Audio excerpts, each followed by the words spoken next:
Oi, gente, boa tarde. Vamos começar mais uma aula hoje. O tema de hoje é as características naturais do Brasil, clima e vegetação. É o capítulo 4, tá, gente? É interessante que a gente consiga compreender que as características naturais do Brasil são muitas, para que a gente consiga ter essa formação de zonas climáticas tão distintas de uma região para outra, né? E algumas características eu vou explicar aqui, tá? Não são todas. Vamos lá. São as principais. As principais características a gente pode trazer como a primeira, a radiação solar, né? Que é a quantidade, qualidade, inclinação ou eixo terrestre, equilíbrio térmico e terrestre. O que quer dizer isso, né, gente? É a quantidade de incidência dessa radiação solar e também essa qualidade. Principalmente são os fatores predominantes nesse quesito. Outro fator importante que a gente pode apontar é a latitude, né? Ou seja, quanto mais próximo da linha do Equador, que é essa linha do meio, maior a incidência de raios solares, né? Ou seja, maior a temperatura também dessa área e, consequentemente, é mais difícil você conseguir compreender a divisão nas estações do ano. Ou seja, quanto mais distante da linha do Equador, né, no Trópico de Câncer ou Trópico de Capricórnio, a gente consegue compreender mais facilmente as estações do ano e também conseguimos ter uma temperatura mais amena, ok? Por exemplo, no nosso território brasileiro, ele se concentra, né, predominantemente aqui, e por isso que a gente tem uma temperatura mais tropical, né? É interessante também que a gente consiga analisar outro fator importante, que é a altitude, tá certo? Por exemplo, o território brasileiro, ele é um país que não tem muitas altitudes, né? Elevações assim muito grandes, por exemplo, tem montanhas, né? Como no Chile, né? Que tem a cordilheira, enfim. Aqui a gente tem altitudes mais, no geral, mais planas. Mas o que a altitude influencia em um território? Por exemplo, quanto maior a altitude, maior a incidência de raios solares, mas ao mesmo tempo menor a temperatura, né? Porque aumento da pressão atmosférica do ar. E isso a gente consegue compreender em algumas serras, né? Por exemplo, a Serra de Guaramiranga, aqui no nosso estado do Ceará, a gente tem uma temperatura bem mais agradável do que aqui em Fortaleza, que é mais quente por ser uma altitude mais plana, né? Outro fator interessante que a gente pode apontar é os ventos, ok?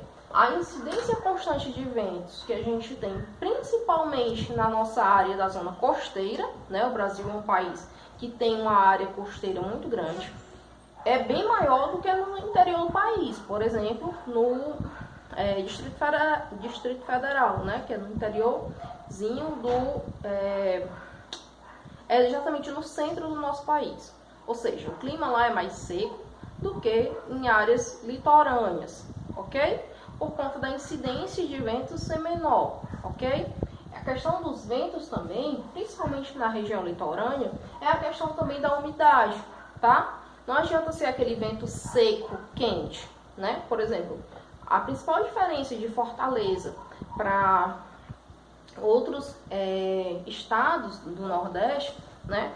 Alguns estados como Pernambuco, né? Piauí, é um pouco mais quente por conta da questão da incidência dos ventos, né? A nossa massa de ar que chega aqui é um pouco mais fresca, ok?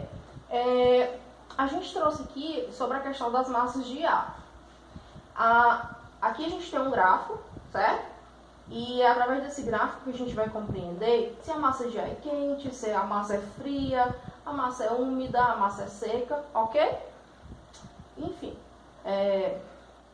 por exemplo, a gente tem atualmente são 5 massas de ar e a gente pode compreender que o que é a massa de ar em si. A massa de ar a gente pode definir como uma pequena porção da atmosfera que ela carrega consigo características de temperatura, umidade, pressão, enfim.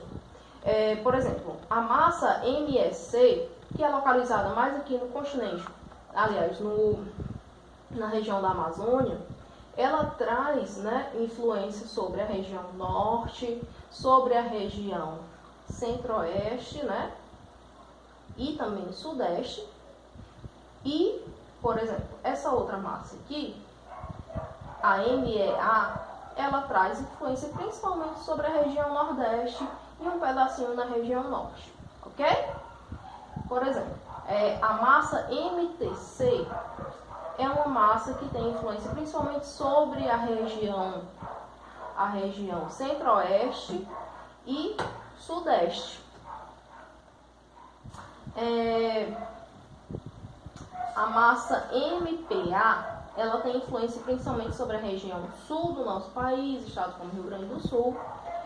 A massa MTA, ela tem influência principalmente sobre a região sudeste e centro-oeste. E um pouquinho na região nordeste também. Certo? Pronto. Outra questão interessante que a gente pode apontar nas nossas massas de ar é que elas têm diferença, entendeu? Por exemplo, no inverno e no verão, ok? Mas que, no geral, elas atuam de forma constante. Por exemplo, a MSC, ela é uma massa quente e, ao mesmo tempo, úmida, né? Que é essa massa aqui da Amazônia. A MEA é uma massa quente e úmida também. Mas a MTC é uma massa quente e seca.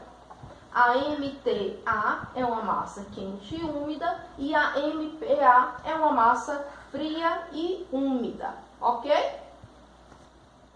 Gente, eu queria muito agradecer vocês, tá? Foi um prazer explicar um pouquinho melhor sobre massa de ar, que é um conteúdo bem amplo, mas eu tentei explicar os principais fatores que influenciam na questão da formação da vegetação, do clima e das vegetações do território brasileiro. Nas demais aulas eu vou continuar explicando e eu agradeço muito, tá, gente, pela atenção. Abraço!